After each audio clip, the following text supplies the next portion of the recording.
ನಮಸ್ಕಾರ ವೀಕ್ಷಕರೇ, ನಾನು ಡಾಕ್ಟರ್ ಪತಂಜಲಿ ಶರ್ಮಾ, ಬ್ರಹ್ಮರ್ಷಿ ದೈವರತ್ನ ಗೋಶಾಲೆ, ಅಶೋಕವನ, ಗೋಕರ್ಣ. ಇವತ್ತು ನೀವಿದ್ದೀರಾ ನಮ್ಮ ಗೋಮಾಳದಲ್ಲಿ.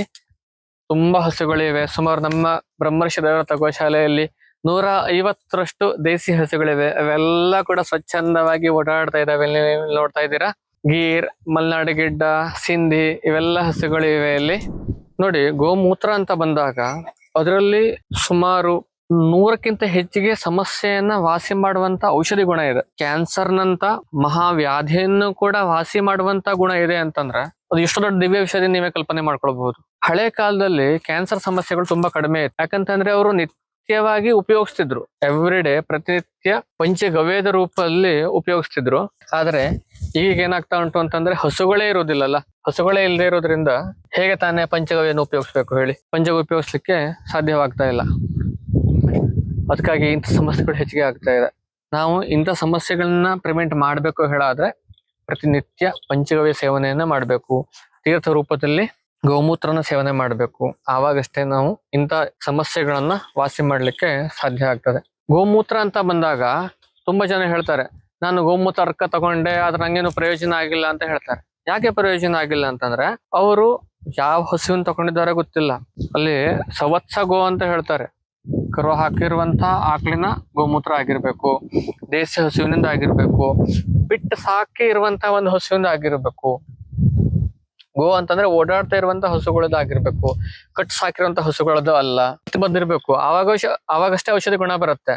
ಸುಮ್ನೆ ನಾವು ಒಂದಿಷ್ಟು ಹುಲ್ಲು, ಕ್ಯಾಟಲ್ ಫೀಡ್ ಹಾಕಿ ಅದರಿಂದ ಗೋಮೂತ್ರ ಬಂದ್ರೆ ಅದನ್ನ ಉಪಯೋಗಿಸಿದ್ರೆ ನಮ್ಗೆ ಕ್ಯಾನ್ಸರ್ನ ಸಮಸ್ಯೆಗಳನ್ನ ವಾಸಿ ಮಾಡ್ಲಿಕ್ಕೆ ಸಾಧ್ಯ ಆಗೋದಿಲ್ಲ. ಯಾಕಂತಂದ್ರೆ ನಾವೀಗ ಬೆಟ್ಟಕ್ಕೆ ಬಿಡ್ತೀವಿ, ಸುಮಾರು ಒಂದು 50-60 ನಮ್ನಿ ಗಿಡಗಳನ್ನೆಲ್ಲ ತಿನ್ಕೊಂಡು ಬರ್ತಾರೆ. ಅದನ್ನ ತಿನ್ಕೊಂಡು ಎಲ್ಲ ಡೈಜೆಷನ್ ಆಗಿ ಅವರ ಒಂದು ಇಡೀ ಒಂದು ಬಾಡಿಗೆ ಸೇರತ್ತೆ, ರಕ್ತಕ್ಕೆ ಸೇರತ್ತೆ, ಫಿಲ್ಟ್ರೇಷನ್ ಆಗತ್ತೆ. ಆ ಒಂದು ಅರ್ಕದ ರೂಪದಲ್ಲಿ ಅದು ಗೋಮೂತ್ರವಾಗಿ ಹೊರಗಡೆ ಬರುವಂತಹದ್ದು. ನಾವೇನೇನು ಗಿಡಗಳನ್ನ ಹಾಕಿರ್ತೀವೋ ಅವೆಲ್ಲದೂ ಕೂಡ ಡೈಜೆಷನ್ ಆಗಿ ಅರ್ಕದ ರೂಪದಲ್ಲಿ ಬರುವಂತಹದ್ದು. ನಮ್ಗದು ಈಸಿಲಿ ಐಡೆಂಟಿಫಿಕೇಶನ್ ಮಾಡೋದು ಹೇಗೆ ಅಂತಂದ್ರೆ, ನಾವು ಕೆಲವೊಂದು ಗಿಡಗಳನ್ನ ಹಾಕ್ತಿವಿ, ಔಷಧಿ ಗಿಡಗಳನ್ನ ಹಾಕ್ತೇವೆ, ಈಗ ಪ್ರಸಾರಿಣಿ ಇವುಗಳನ್ನೆಲ್ಲ ಹಾಕ್ತಿವಿ. ಅವಾಗ ಏನಾಗತ್ತೆ ಅಂತಂದ್ರೆ ಆ ಒಂದು ಗೋಮೂತ್ರದಲ್ಲಿ ಪ್ರಸಾರಿಣಿಯ ಅಂಶ ಬಂದಿರುತ್ತೆ. ಅವಾಗ ಗೊತ್ತಾಯ್ತು, ಓಹೋ, ನಾನು ಹಾಕಿದ ಗಿಡಗಳದ್ದು ಈ ಒಂದು ಗೋಮೂತ್ರದಲ್ಲಿ ಬಂತು. ಹಾಲಿನಲ್ಲಿ ಕೂಡ ಬರುತ್ತೆ. ನಾವೇನ್ ಹಾಕಿರ್ತೀವಿ ಹಾಲಿನಲ್ಲೂ ಕೂಡ ಬಂದಿರುತ್ತೆ. ಆ ಹಾಲು, ಆ ಪ್ರಸಾರಿಣಿಯ ಸ್ಮೆಲ್ಲೇ ಬರುತ್ತೆ. ಕೆಲವೊಂದ್ಸಲ ನಾವು ಕಾಡು ಉಳ್ಳಾಗಡ್ಡೆಯನ್ನ ಕೊಟ್ಟಿರ್ತೀವಿ, ಅದ್ರ ಸ್ಮೆಲ್ಲೇ ಬರುತ್ತೆ. ನಾವು ಸಾರಿಯವನ್ನ ಹಾಕಿರ್ಬೋದು, ಅದ್ರ ಸ್ಮೆಲ್ ಬರುತ್ತೆ. ಯಾವ ಗಿಡಗಳನ್ನ ನಾವು ಹಾಕಿರ್ತೀವೋ ಅದೇ ಸ್ಮೆಲ್ಗಳು ಬರುವಂತದ್ದು. ಆವಾಗ ನಮ್ಗೆ ಈಸಿಯಾಗಿ ಗೊತ್ತಾಗತ್ತೆ ನಾವು ಹಾಕಿರುವಂತದ್ದು ಹೇಗೆ ಔಷಧಿ ರೂಪದಲ್ಲಿ ಹೊರಗಡೆ ಬರುತ್ತೆ ಅಂತ. ಹೀಗೆ ನಾವು ಗೋಮೂತ್ರವನ್ನು ಉಪಯೋಗಿಸಿದಾಗ, ಗಿಡಗಳನ್ನೆಲ್ಲ ಹಾಕಿ ಗೋಮೂತ್ರನ ಉಪಯೋಗಿಸಿದಾಗಷ್ಟೇ ಸಾಧ್ಯ ಉಂಟು. ಇಲ್ಲ ಅಂತಂದ್ರೆ ಸಾಧ್ಯ ಆಗೋದಿಲ್ಲ. ಎಷ್ಟಾಗತ್ತೋ ಅಷ್ಟು ನಾವು ಗೋಗಳನ್ನ ಬಿಟ್ಟು ಸಾಕ್ಬೇಕು. ಅವುಗಳಿಗೆ ಬೇರೆ ಬೇರೆ ಸೊಪ್ಪುಗಳನ್ನ ಕೊಡ್ಬೇಕು ತಿನ್ಲಿಕ್ಕೆ, ಬೇರೆ ಬೇರೆ ಹುಲ್ಲುಗಳನ್ನ ಕೊಡ್ಬೇಕು ತಿನ್ಲಿಕ್ಕೆ. ಆವಾಗ ಇವೆಲ್ಲದರ ಒಂದು ಔಷಧಿ ಗುಣ ಅವರ ಗೋಮೂತ್ರದಲ್ಲಿ ಬರುತ್ತೆ, ಗೋಮಯದಲ್ಲಿ ಬರುತ್ತೆ. ಎಲ್ಲ ಚೆನ್ನಾಗಿ ಡೈಜೆಷನ್ ಆಗಿ ಅದು ಅರ್ಕದ ರೂಪದಲ್ಲಿ ನಮ್ಗೆ ಸಿಗುವಂತಹದ್ದು. ಆ ಒಂದು ಗೋಮೂತ್ರಕ್ಕೆ ಕ್ಯಾನ್ಸರ್ ನಂತಹ ಮಹಾಮಾರಿಯನ್ನು ಕೂಡ ವಾಸಿ ಮಾಡುವಂತ ಶಕ್ತಿ ಇದೆ ಹೊರತು ಸಾದಾ ಕಟ್ ಸಾಕಿರುವಂತ ಗೋವಿಗೆ ಅಲ್ಲ. ಮತ್ತೆ ಇದು ನಮ್ಮ ದೇಸಿ ಹಸುವಿನಲ್ಲಿ ಏನ್ ಹಂಪ್ ಇರುತ್ತಲ್ಲ ಭುಜದ ಮೇಲೆ, ಭುಜಕೀರ್ತಿ ಅಂತ ಹೇಳ್ತೀವಿ, ಇವಕ್ಕಷ್ಟೇ ಇರುತ್ತೆ, ಎಲ್ಲದಕ್ಕೂ ಇರೋದಿಲ್ಲ. ಇಲ್ಲಿ ಆ ಒಂದು ಸೂರ್ಯನಾಡಿ ಹಾಗೂ ಚಂದ್ರನಾಡಿ ಇರೋದ್ರಿಂದ ಈ ಒಂದು ಸೂರ್ಯದೇವನ ಕೃಪೆಯಿಂದ ಅವುಗಳ ದೇಹದಲ್ಲಿ ಆ ಒಂದು ಶಕ್ತಿ ಕ್ರಿಯೇಟ್ ಆಗತ್ತೆ. ಕ್ಯಾನ್ಸರ್ನಂತ ಮಹಾವ್ಯಾಧಿಯನ್ನ ಕ್ಯೂರ್ ಮಾಡುವಂತಹ ಒಂದು ಇದು ನ್ಯಾಚುರಲಿ ಅವರ ಬಾಡಿಯಲ್ಲಿ ಕೂಡ ರೆಡಿ ಆಗತ್ತೆ. ಹೀಗೆ ನಾವು ಗೋಮೂತ್ರವನ್ನ ನಮ್ಮ ದೇಹದ ಶುದ್ಧಿಗೆ ಹಾಗೂ ನಾವು ಉಳ್ಕೊಳ್ಳುವಂತ ಒಂದು ಜಾಗದ ಶುದ್ಧಿಗೆ, ಪ್ರತಿ ಒಂದಕ್ಕೂ ಕೂಡ ಶುದ್ಧೀಕರಣ, ಕಾಯ ಶುದ್ಧಿ ಹಾಗೂ ನಮ್ಮ ಮನಸ್ಸಿನ ಶುದ್ಧಿ ಹಾಗೂ ಜಾಗ ಶುದ್ಧಿ, ಎಲ್ಲ ಶುದ್ಧಿಯು ಕೂಡ ನಾವು ಇದನ್ನ ಉಪಯೋಗಿಸಬಹುದು. ಹೀಗೆ ಗೋಮೂತ್ರದ ಬಗ್ಗೆ ಹೇಳ್ತಾ ಹೋದ್ರೆ ಬೆನಿಫಿಟ್ಗಳು ತುಂಬಾ ಇದೆ. ನಾವು ಸಾದಾ ಗೋಮೂತ್ರ ಅರ್ಕನ್ನು ಯೂಸ್ ಮಾಡ್ಬೋದು.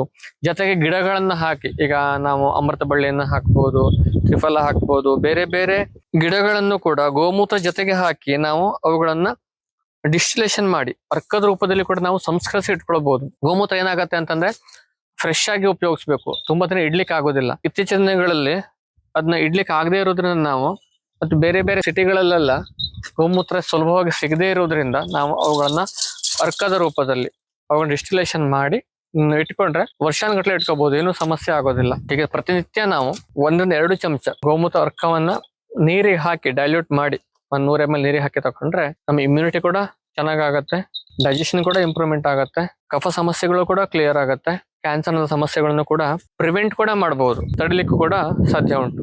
ಇವನ್ ನೋಡಿ ಹೆಂಗಿದ್ದಾನೆ ಅಂತ ಭೀಷ್ಮ. ಆಕ್ಚುಲಿ ಗೋಮೂತ್ರದಲ್ಲಿ ಮತ್ತೊಂದು ಪ್ರಮುಖ ವಿಚಾರ ನಿಮ್ಗೆ ಹೇಳ್ತಾ ಬರ್ತೀನಿ. ಇಲ್ಲ ನಿಮ್ಗೆ ಗೋ ಮಾತೆಯರದ್ದು ಹೇಳಿದೆ, ನಂದಿ ಇದೆಯಲ್ಲ, ನಂದಿಯ ಗೋಮೂತ್ರವನ್ನು ಕೂಡ ನಾವು ಉಪಯೋಗಿಸಬಹುದು. ಎಸ್ಪೆಷಲಿ ಮೇಲ್ ಇನ್ಫರ್ಟಿಲಿಟಿಗೆ. ನೀವು ತುಂಬಾ ಕಡಿಮೆ ಕಡೆ ಇದ್ರ ಬಗ್ಗೆ ಕೇಳಿರ್ತೀರ. ಮೇಲ್ ಇನ್ಫರ್ಟಿಲಿಟಿಗೆ ನಾವು ನಂದಿಯ ಗೋಮೂತ್ರನ ಉಪಯೋಗಿಸಿದ್ರೆ, ಆ ಒಂದು ವೀರ್ಯಾಣುವಿನ ಸಮಸ್ಯೆ ಇದ್ರೆ, ಅಥವಾ ಕೆಲವೊಮ್ಮೆ ಹೆಡ್ ಡಿಫೆಕ್ಟ್ ಇರುತ್ತೆ, ಟೇಲ್ ಡಿಫೆಕ್ಟ್ ಇರುತ್ತೆ, ಮಿಡ್ ಬಾಯ್ ಡಿಫೆಕ್ಟ್ ಇರುತ್ತೆ, ಹೀಗೆ ಬೇರೆ ಬೇರೆ ಸಮಸ್ಯೆಗಳು ಇದ್ದಾಗ ನಂದಿಯ ಗೋಮೂತ್ರವನ್ನು ಉಪಯೋಗಿಸಿದ್ರೆ ಅಂತ ಸಮಸ್ಯೆಗಳು ಕೂಡ ವಾಸಿ ಆಗತ್ತೆ. ಅಂತ ಒಂದು ಅದ್ಭುತ ಗುಣ ಈ ಒಂದು ನಂದಿಯಲ್ಲಿ ಇರ್ತದೆ. ಅದಕ್ಕಾಗಿ ನಾವು ನಂದಿಯ ಗೋಮೂತ್ರವನ್ನು ಕೂಡ ಔಷಧಿಯಲ್ಲಿ ಉಪಯೋಗಿಸಬಹುದು. ಯಾವುದು ಮೆಚೂರ್ ಆಗಿದೆಯಾ ಆ ಒಂದು ನಂದಿಯ ಗೋಮೂತ್ರವನ್ನು ಉಪಯೋಗಿಸಬಹುದು. ಅಂದ್ರೆ 2-3 ವರ್ಷ ಆಗಿರ್ಬೇಕು ನಂದಿಗೆ, ಅವುಗಳ ಗೋಮೂತ್ರವನ್ನು ಕೂಡ ನಾವು ಉಪಯೋಗಿಸಬಹುದು. ಹೀಗೆ ಗೋಮೂತ್ರವನ್ನು ನಾವು ಔಷಧಿಯ ರೂಪದಲ್ಲಿ ಜೈವ ಶುದ್ಧೀಕರಣಕ್ಕೋಸ್ಕರ, ಮನಸ್ಸಿನ ಶುದ್ಧೀಕರಣಕ್ಕೋಸ್ಕರ, ಹಾಗೂ ಈ ಒಂದು ಭೂಮಿಯ ಶುದ್ಧೀಕರಣಕ್ಕೋಸ್ಕರ, ಕೆಲವೊಂದು ದುಷ್ಟಶಕ್ತಿಗಳನ್ನ ಓಡಿಸ್ಲಿಕ್ಕೆ ಕೂಡ ನಾವು ಗೋಮೂತ್ರವನ್ನ ಉಪಯೋಗಿಸ್ತೇವೆ. ಹೋಮ ಹವನಗಳನ್ನ ಹಾಕ್ತೇವೆ, ಇಂದ್ರಯಜ್ಞವನ್ನ ಮಾಡಬಹುದು. ಇವೆಲ್ಲದಕ್ಕೂ ಕೂಡ ಈ ಒಂದು ಗೋಮೂತ್ರ ಹೆಲ್ಪ್ ಆಗತ್ತೆ. ಪ್ರತಿಯೊಬ್ಬರು ಕೂಡ ಈ ಒಂದು ಗೋಮೂತ್ರವನ್ನ ಸ್ವಲ್ಪ ಸ್ವಲ್ಪ ಪ್ರಮಾಣ ತಗೊಂಡ್ರೆ ಅಂದ್ರೆ ಏನು ಸೈಡ್ ಎಫೆಕ್ಟ್ಗಳು ಇರೋದಿಲ್ಲ, ಯಾವ್ದು ಪ್ರಿಸ್ಕ್ರಿಪ್ಷನ್ ಅವಶ್ಯಕತೆ ಕೂಡ ಇರುವುದಿಲ್ಲ. ಆದ್ರೆ ಔಷಧಿ ರೂಪದಲ್ಲಿ ಕ್ಯಾನ್ಸರ್ನ ಸಮಸ್ಯೆಗೆ ನೀವು ಉಪಯೋಗಿಸ್ತೀರಿ ಹೇಳಿದ್ರೆ ವೈದ್ಯರ ಮಾರ್ಗದರ್ಶನದ ಮೇರೆಗೆ ಉಪಯೋಗಿಸಿದ್ರೆ ತುಂಬಾ ಒಳ್ಳೇದು ಹೇಳುವಂತಹದ್ದು ನನ್ನ ಅಭಿಪ್ರಾಯ. ನಿಮಗೆ ಈ ವಿಡಿಯೋ ಇಷ್ಟ, ದಯವಿಟ್ಟು ಲೈಕ್ ಮಾಡಿ, ಶೇರ್ ಮಾಡಿ, ನಿಮ್ಮೆಲ್ಲ ಫ್ರೆಂಡ್ಸ್ಗಳಿಗೆ ಈ ಮಾಹಿತಿಯನ್ನು ತಲುಪಿಸಿ. ನಮ್ಮ ಇಂಥ ದೇಸಿ ನಂದಿಗಳ ರಕ್ಷಣೆಯನ್ನ ಮಾಡಿ. ಎಷ್ಟು ಸುಂದರವಾಗಿದೆ ನೋಡಿ, ನೋಡ್ತಾನೆ ಇರ್ಬೇಕು ಅನ್ಸತ್ತೆ. ಇವುಗಳ ರಕ್ಷಣೆಯನ್ನ ಮಾಡ್ಬೇಕು, ಈ ಒಂದು ಗೋಪಾಲನೆಯನ್ನ ಮಾಡ್ಬೇಕು. ಆವಾಗ ನಮಗೂ ಒಳ್ಳೇದಾಗತ್ತೆ, ನಮ್ಮ ಭಾರತಕ್ಕೆ ಒಳ್ಳೇದಾಗತ್ತೆ. ಮುಂದೆ ಮತ್ತೊಂದು ರೀತಿಯ ವಿಡಿಯೋದೊಂದಿಗೆ, ಗೋಮಾತೆಯರೊಂದಿಗೆ ನಿಮ್ಮ ಮತ್ತೆ ಬರ್ತೇನೆ. ಅಲ್ಲಿಯವರೆಗೆ ನಮಸ್ಕಾರ.